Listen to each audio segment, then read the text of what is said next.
Today, we're jumping into one of the Bible's most challenging books, Zechariah.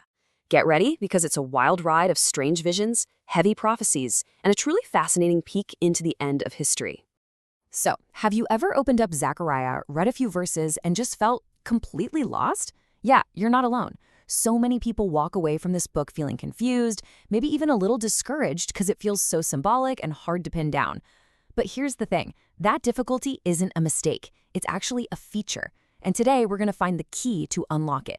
To really get a handle on Zechariah, it helps to look at his contemporary, a guy named Haggai. Now, they were both prophets, speaking to the exact same group of people who were discouraged about rebuilding the temple. But while Haggai's message was super short, direct, and practical, basically, hey, finish the temple, Zechariah was a total opposite. And you can see that difference laid out right here. Haggai's whole ministry was a whirlwind, just about 3 months, resulting in 2 very practical chapters.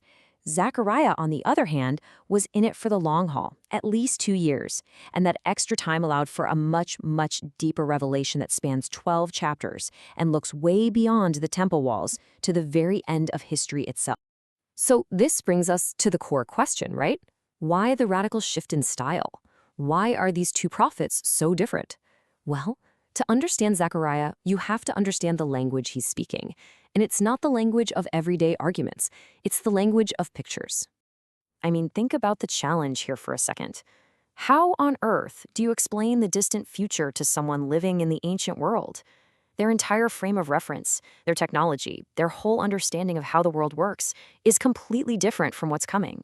This quote just nails the solution perfectly. You can explain the near future pretty logically, but the distant future, that requires a totally different approach. So God uses symbols and visions, pictures that can be stored in your mind, thought about, and revisited as history actually starts to unfold. And this style of communication actually has a name, apocalyptic prophecy. It's a way of revealing truth through really powerful images, not long speeches. Think about Daniel's visions or the book of Revelation. Zechariah is in that same family. It's meant to be seen in your mind's eye. Okay, so with that key in our back pocket, we can turn to the first major section of the book, the visions in the night. These are 8 distinct messages that God gave Zechariah, all in a single night, meant to encourage the people who were rebuilding. The first vision kicks off with horsemen reporting that the whole earth is at peace, which was actually historically true at that moment. The message was super urgent. This peace is a gift. It's a window of opportunity, so use it to build because it is not going to last forever. And right after that, the second vision shows the horns of the nations that scattered Israel being destroyed by craftsmen, a clear promise that justice is coming. Then the visions kind of zoom in from the wider world to Jerusalem itself. The third vision shows a measuring line, promising a city so full of people that God himself would be its protective wall of fire. Then, in the fourth vision we see here, the focus shifts to leadership. Joshua the high priest is standing before God in filthy clothes, and an accuser is pointing out all his flaws. But God doesn't even argue. He just commands, take off his filthy clothes. The point is powerful and clear. Leadership is made pure by God's grace, not by human perfection. And that theme just keeps going in the fifth vision, which was a message for the governor, Zerubbabel. He sees this lampstand with a constant, never-ending supply of oil coming from a divine source. And this leads to maybe the most famous verse in the whole book, a promise that this huge task would be finished not by human strength or military might, but by God's Spirit alone. And the sixth vision confirms it, showing a giant flying scroll that carries God's curse against sin, literally cleaning the land from the inside out. The cleansing continues in the seventh vision, where a woman named Wickedness gets sealed in a basket and carried far away to Babylon, a powerful symbol of systemic evil being totally removed.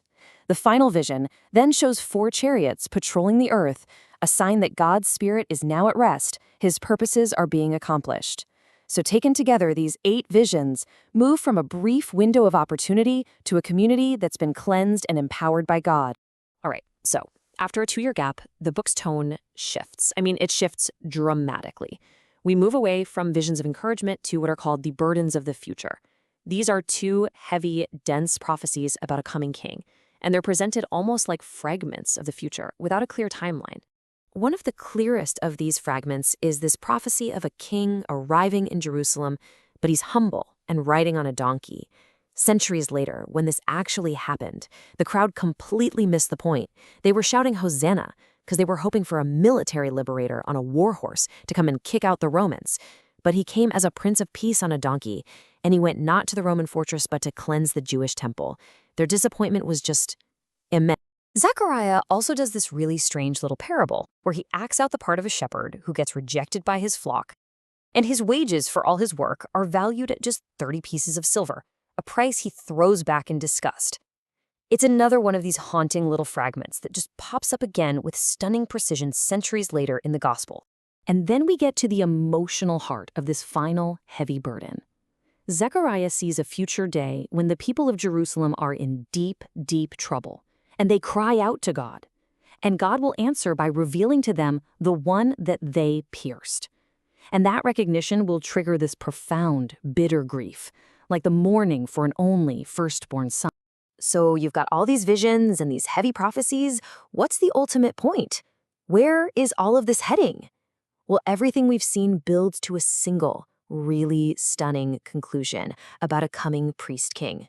And it all starts with the prophet's name itself, Zechariah. It means the Lord remembers. Now, for a people just coming back from exile, feeling totally forgotten, that name was the whole message in a nutshell. God had not forgotten his promises. Okay, now let's zoom all the way out and look at Israel's history. God led his people through a whole series of different leadership models. First, you had the patriarchs, the fathers of the nation. Then came the prophets, who were God's voice.